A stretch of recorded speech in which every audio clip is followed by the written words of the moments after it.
آپ صلی اللہ علیہ وسلم کی یہ 23 سالہ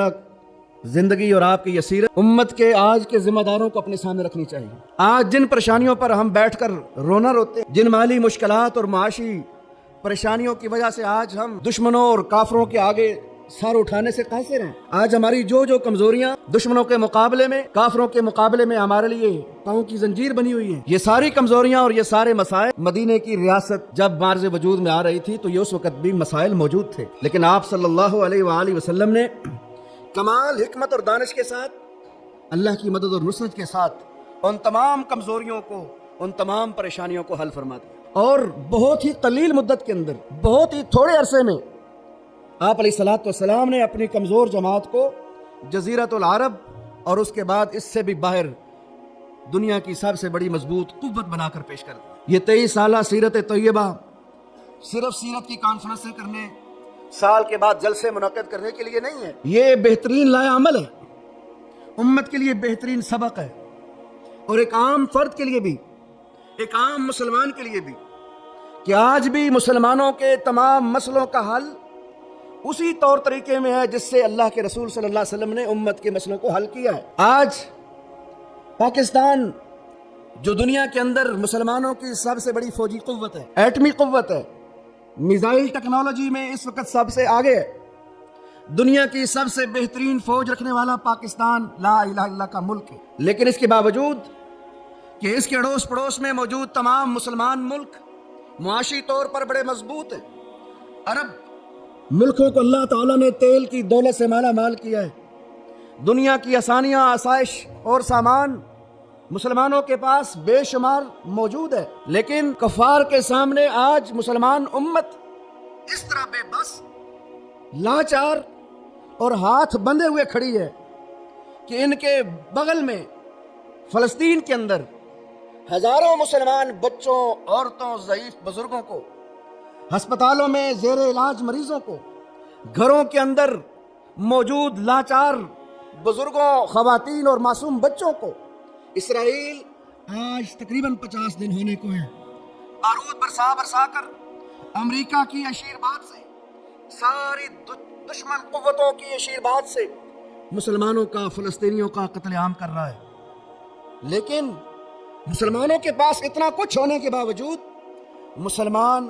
اپنے کمزور مسلمانوں کی مدد اور نصرت کرنے سے قاصر ہے۔ مسلمان ملک، مسلمان حکومتیں، مسلمان ذمہ داران، ملکوں کے بادشاہ سوائے بیان دینے کے اور کچھ کرنے سے قاصر ہے۔ وجہ کیا ہے؟ دنیا کی دولتوں کے ساتھ غلبے نہیں ملتے، دنیا کی آسائشوں، آسانیوں کے ساتھ دنیا کے اندر سر اٹھا کر نہیں جیا جاتا۔ ہمارے نبی صلی اللہ علیہ وسلم کی زندگی سے ہمیں یہ سبق ملتا ہے کہ ہمارے نبی نے حالانکہ فرمایا کہ اللہ تعالیٰ نے مجھے یہ اختیار دیا ہے کہ اگر آپ چاہیں تو احد پہاڑ سونے اور چاندی کا بنا کر چلا دوں، لیکن ہمارے نبی نے فقر کی زندگی کو پسند کیا، غربت کو پسند کیا۔ نبی علیہ الصلوۃ والسلام نے احد پہاڑ کو سونے اور چاندی کا بننے کی اللہ سے خواہش نہیں کی۔ ہمارے نبی صلی اللہ علیہ وسلم احد کے میدان میں زخموں سے چور اللہ کے دین کی سربلندی کے لیے لڑے، خندق کے ماحول میں پیارے نبی صلی اللہ علیہ وسلم اور آپ کے 1400 سے زیادہ صحابہ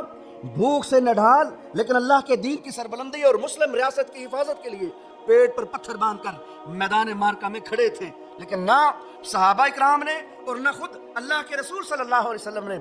مسلمانوں کے لیے، ان کمزوروں کے لیے موسیٰ علیہ الصلوۃ والسلام کی طرح، عیسیٰ علیہ الصلوۃ والسلام کی قوم کی طرح اللہ تعالیٰ سے پکے ہوئے کھانوں کا سوال نہیں کیا۔ حالانکہ اگر آپ چاہتے ہیں، اگر موسیٰ علیہ السلام دعا کرتے ہیں پکے پکائے کھانے آ سکتے ہیں، عیسیٰ علیہ الصلوۃ والسلام کی دعا سے بنی اسرائیل کے لیے جو ہے وہ کھانے نازل ہو سکتے ہیں، امام الانبیاء محمد کریم صلی اللہ علیہ وسلم اگر مدینے کے اندر، مدینے کے یہ بادشاہ، اللہ کے آخری رسول اور نبی، اگر اللہ کے سامنے اپنے صحابہ کی اس کمزوری کا ذکر کر کے اللہ سے کھانے کا سوال کرتے تو میدان خندق کے اندر بھی پکے ہوئے کھانے آ سکتے تھے، لیکن نبی نے تربیت کی ہے امت کی۔ اگر اس وقت اللہ کے رسول صلی اللہ علیہ وسلم آسمانوں سے پکے ہوئے کھانوں کا سوال کر لیتے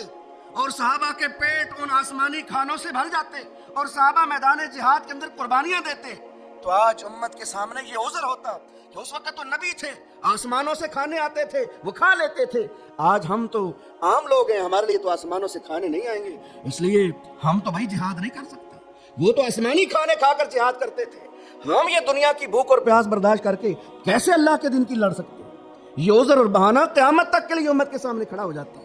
لیکن پیارے نبی صلی اللہ علیہ وسلم کو لَقَدْ كَانَ لَكُمْ فِي رَسُولِ اللَّهِ أُسْوَةٌ حَسَنَةٌ، جب اللہ کریم نے اس امت کے لیے نمونہ بنانا ہے تو رسول اللہ صلی اللہ علیہ وسلم اس حالت کے اندر کہ نبی کے صحابہ پیٹ پہ پتھر باندھے جہاد میں، خندق کھودنے میں، کافروں کے مقابلے میں کھڑے ہیں، اور ان کے نبی ان کے رسول بھی ان کے ساتھ میدان کے اندر ایسے ہی کھڑے ہیں۔ یہ سبق اور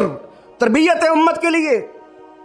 کہ کائنات کے اندر جب بھی اسلام کے لیے لڑنے کا موقع ہے، اسلام کے لیے کچھ کرنے کا موقع ہے، تو پھر ان چیزوں پر غور و فکر کرنے نہیں بیٹھ جانا کہ ہماری معاشی حالت کیا ہے،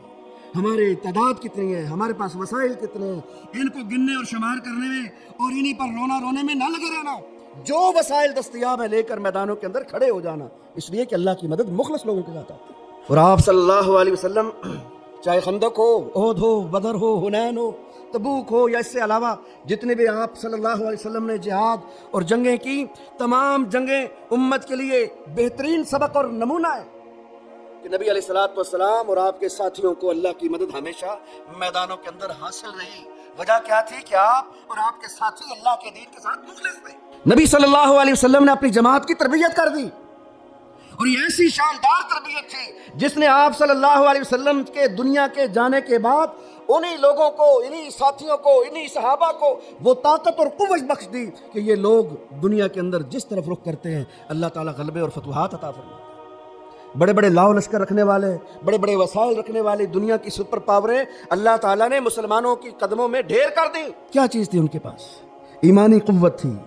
جہادی جذبے تھے، اللہ کے دین کی سربلندی اور اسلام کے غلبے کا وہ مشن تھا جو اللہ تعالیٰ نے اپنے نبی کو عطا فرمایا، اور نبی یہ مشن صحابہ کو دے کر دنیا سے رخصت ہوئے۔